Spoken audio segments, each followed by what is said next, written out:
Well, and I'll tell you the thing that Nicholas, in part, but for sure my brother Tommy, this is his vacation. He feels more comfortable here than if we went to go and visit family.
First thing you need to know is that the Indianapolis Conference is not a cry fest.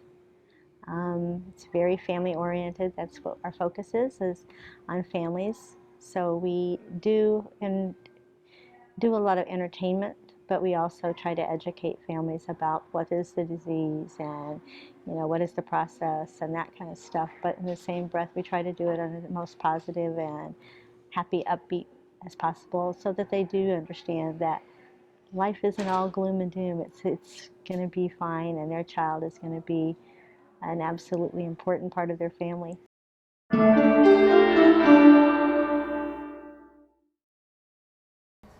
Oh my. The most positive thing that we leave here with every time is relationships with families. Either we build stronger relationships with the families that we've already met, or we create new relationships with new families who've just been diagnosed, have had their children just diagnosed. And I've really just seen Eli start to recognize this is the one opportunity in a year that he has to see other guys and girls who have PMD. All year long, he's odd and he's different, but he can come here and see kids just like him. So that's cool.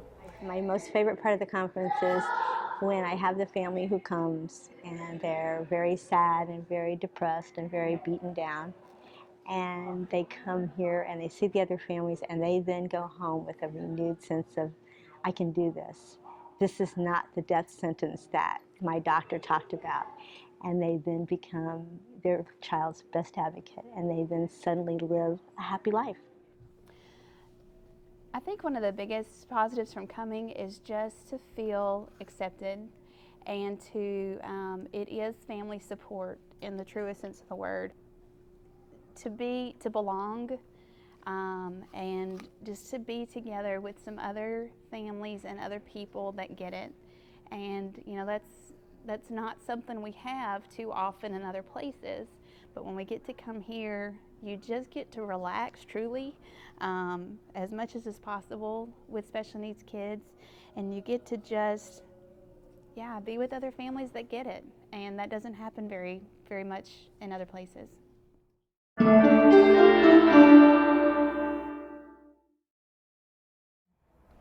I think just knowing that they're the specialists, that you're not talking to someone who has never seen the disease before. Yes. And it's like you're training them instead of them giving you good advice. You kind of have to question other people's advice. Where you come here and they know the disease.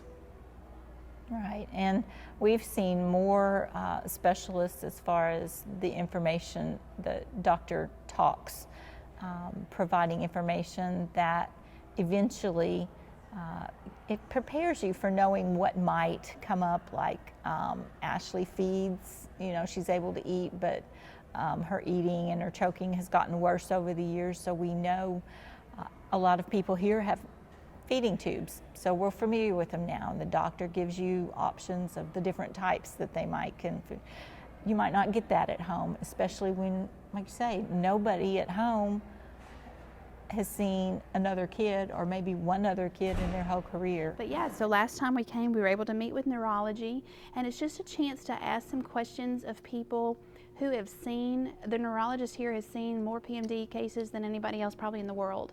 So that's the only place you can get this. And so when you can come and you can ask questions and just know that they're more comfortable with the disease and the progression of things that you might be facing, and just to ask some questions that you know that you're talking to somebody who knows what they're talking about, and rather than feeling like you have to be the one to be educating, which is important too, and I don't mind that, but it's nice to get a chance to get maybe an expert opinion and to be able to ask some questions. Well, and I think the researchers too, like Dr. Hobson and Dr. Garburn, these are the doctors who've been studying PMD more than anybody, and they're keeping us up to date with all the studies. We also learned about trials that are going on, and we've signed up for the trials, and and maybe one day something will happen. But the other thing is, like, for instance, Dr. Walsh, who sees all these kids every year, he's seen more PMD kids probably than any other doctor on the planet, because of the fact that every year we have this conference, so he sees all those kids, and that's not even counting the kids he sees throughout the year who don't necessarily come to the conference. So again, as far as somebody knows better about PMD than anybody else, this guy has seen more PMD kids than anyone else.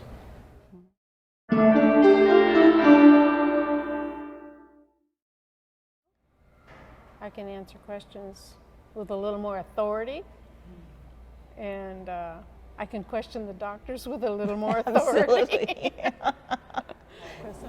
Oh, information and encouragement. Yeah. Mostly that encouragement. There are some things, like I said, just the renewal of the spirit, but also there's practical things. Like last night, somebody was looking at Nicholas's chair and taking pictures of this chair because they liked the design and thought, wow, I think we'll try that for our son. And the thing is that I remember the first time we saw a kid in this chair was here, and we thought just the design with the big wheels in the front, it's easier for him to push. And so just things like that where you get some practical day-to-day living things that help to make life easier, just information trading with one another, like how you deal with physical therapy, how you deal with schools who might not be 100% accommodating, just to kind of learn some ways to advocate for your son. But also, as I said, the intangible things are just as important too.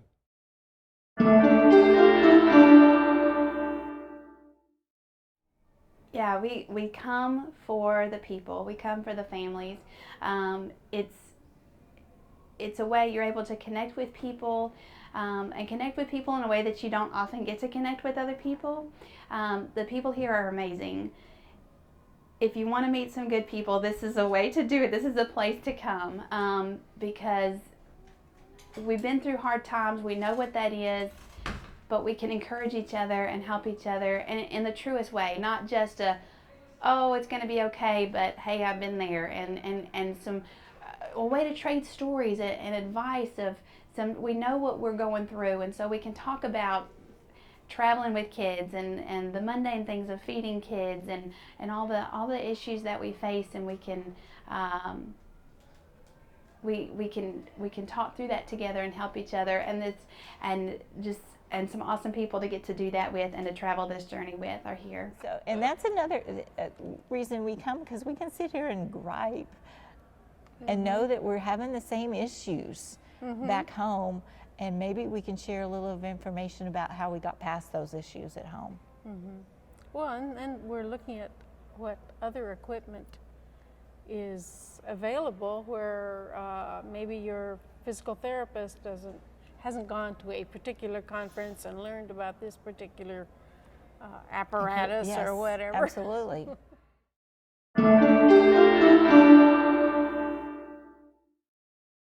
We always found it was much easier to drive. You have to plan your trip a little differently, maybe with extra stops, etc. Sometimes people want to do their kids in their wheelchair the whole trip, which is really hard if you're looking at a 7-8 hour drive. So sometimes talking to the therapist, finding out maybe other alternatives for safe travel, maybe not always in that wheelchair. Those are good things. At this end of the road, we usually can get things that people need, like pack and play, bath chairs, that kind of stuff. So it kind of helps the families not have to overpack for the trip, because you're already on a limited amount of space because your child already requires lots of equipment. We look at the group and we work very hard with some of us that have been coming a long time to try to get with the newbies to help them feel more at ease, because my first year was just overwhelming, and I couldn't even tell who were the doctors versus who were just families, and it was a really big year that year. And but by now we know who are the new families coming in, and so we do try to spend some more time with them and yet allow them some time of their own. If at all possible, come. If you can make it work, even if you can just come, some are only able to come basically for one day, and even if you can just come for one day, it's worth it.